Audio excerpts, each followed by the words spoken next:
ఏపీలో పరిశ్రమలు పెట్టేందుకు పారిశ్రామికవేత్తలు తరలివచ్చేలాగా కృషి చేస్తానని పరిశ్రమలు, వాణిజ్య, ఫుడ్ ప్రాసెసింగ్ శాఖల మంత్రి టీజీ భరత్ అన్నారు.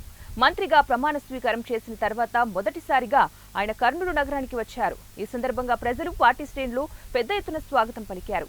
మంత్రి టీజీ భరత్ మాట్లాడుతూ 5 కోట్ల మంది ప్రజలకు మంత్రిగా సేవ చేసే అవకాశం రావడం ఎంతో సంతోషకరంగా ఉందన్నారు. తనపై నమ్మకంతో మంత్రిగా ఎంపిక చేసి కీలక శాఖలను కేటాయించిన చంద్రబాబు నాయుడుకి ఆయన ధన్యవాదాలు తెలిపారు. పారిశ్రామికవేత్తలతో మాట్లాడి రాష్ట్రానికి పరిశ్రమలు తీసుకొచ్చేందుకు కృషి చేస్తామన్నారు. తమ ప్రభుత్వంలో పెట్టుబడిదారులను ఆకర్షించి రాయితీలు కల్పిస్తామని చెప్పారు. గతంలో తమ ప్రభుత్వం ఉన్నప్పుడు అనంతపురం జిల్లాకు కియా పరిశ్రమ తీసుకొచ్చినట్లు ఆయన గుర్తు చేశారు. ఓర్వకల్లులో ఇండస్ట్రియల్ జోన్ ఉందని, ఎయిర్పోర్ట్ కూడా ఉందన్నారు. ఇటీవలే కేంద్ర మంత్రి రామ్మోహన్ నాయుడుతో మాట్లాడి విజయవాడ నుంచి కర్నూలుకు విమాన సౌకర్యం ఏర్పాటు చేయాలని కోరినట్లు మంత్రి తెలిపారు. ఫుడ్ ప్రాసెసింగ్ యూనిట్లపై చర్చిస్తామని తెలిపారు. ఇప్పుడే తమ ప్రభుత్వం కొలువుదీరిందని, ఒకదాని తర్వాత ఒకదాన్ని స్టడీ చేసి ముందుకు వెళ్తామన్నారు. గత వైసీపీ ప్రభుత్వం కంటే 100 రెట్లు మంచి పరిపాలన అందిస్తామని హామీ ఇచ్చారు.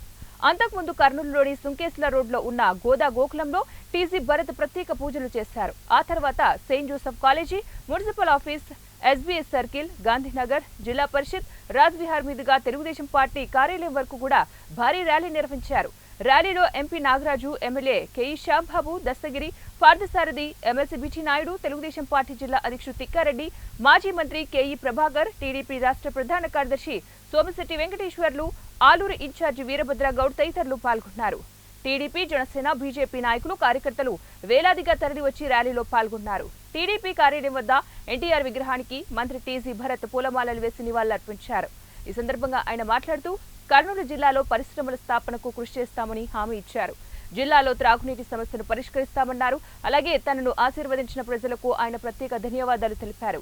ప్రజల దీవెనలతోనే ఈ స్థాయిలో ఉన్నానన్నారు. పెద్ద ఎత్తున ఫుడ్ ప్రాసెసింగ్ ఫుడ్ ప్రొడక్ట్స్ అన్ని చాలా ఉన్నాయి. అవన్నీ కూడా వర్కౌట్ చేసి ఆంధ్రప్రదేశ్ ఏ రకంగా తీసుకురావాలా, ఎక్కడ పెడితే బాగుంటుంది ఖచ్చితంగా వర్కౌట్ చేస్తాం.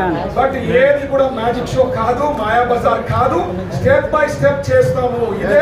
ఇదే కాకుండా మా కర్నూలు డిస్ట్రిక్ట్ లో ఎన్నో ప్రాబ్లమ్స్ లైక్ నీళ్ళ సమస్య, కర్నూలే తీసుకోండి, తుంగభద్ర ఉంది, కేసీ కెనాల్ ఉంది, మంత్రి ఉంది, బట్ నీళ్ళ సమస్య భయంకరంగా ఉంది. ఎందుకంటే లాస్ట్ దాదాపు సార్ ఫస్ట్ టైం విజయన్ గారు ఎమ్మెల్యేగా అయినప్పుడు సమ్మర్ స్టోరేజ్ అయింది. తర్వాత చెక్ డ్యామ్ తేవాలని ప్రయత్నం చేసి జీవో తెస్తే సార్ ఓడిపోవడంతో ఆ చెక్ డ్యామ్ వెళ్ళిపోయింది పక్కకి. సో నీళ్ళ సమస్య తీవ్రంగా ఉంది, ఎస్పెషలీ సమ్మర్లో. అవి రెక్టిఫై చేయాలా, ఇట్లా గుండ్రేవుల ప్రాజెక్ట్స్ కానీ ఇవన్నీ కూడా ఖచ్చితంగా స్టెప్ బై స్టెప్ ఒక ప్లాన్ ఆఫ్ యాక్షన్తో we will complete all the works. అదే కాకుండా మినిస్టర్గా అయిన తర్వాత టైం మేనేజ్మెంట్ అనేది చాలా ఎసెన్షియల్, మీ అందరికీ తెలుసు.